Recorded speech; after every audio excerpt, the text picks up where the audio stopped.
আজকে ব্রেকফাস্টের জন্য বানানো হচ্ছে ম্যাগি। ম্যাগিটা এখানে সিদ্ধ করে রাখা হয়েছে, আর এখানে সবজিটা কেটে নেওয়া হয়েছে।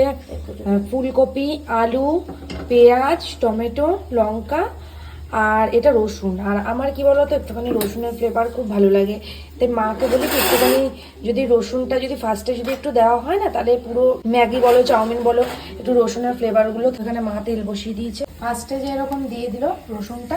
দেখো এই যে রসুনটা যে ফার্স্টে এখানে দিয়ে দিয়েছে, এই করলে কিন্তু বেশ ফ্লেভারটা দারুণ লাগে।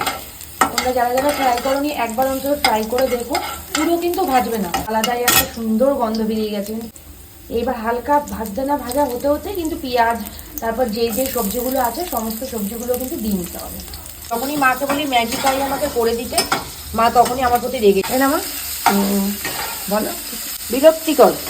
এই যে লেবুটা যে আনালি পয়সা দিয়ে, হ্যাঁ মাঝারাটি গিয়ে লেবুটা নিয়ে আসলাম, খেয়েছিলি?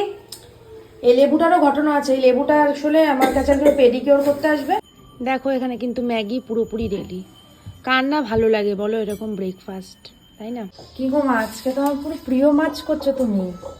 হ্যাঁ, কি মাছ এটা বলে দাও দেখি। শঙ্কর মাছ। আজ হবে শঙ্কর মাছ।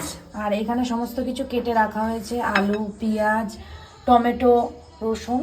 এই রেসিপিটা কিন্তু তোমরা পেয়ে যাবে।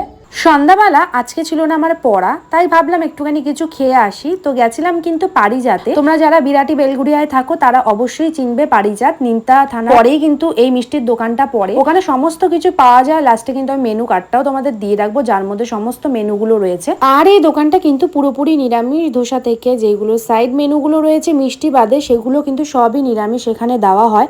লাস্টে দেখো তোমাদের জন্য আমি মেনু কার্ডটা রেখেছি। আর এখানে কিন্তু ধোসাটাও খুব ভালো হয়। এক হচ্ছে বড় বাজারের ধোসা, যেখানে ধোসা আমি ভীষণভাবে পছন্দ করি।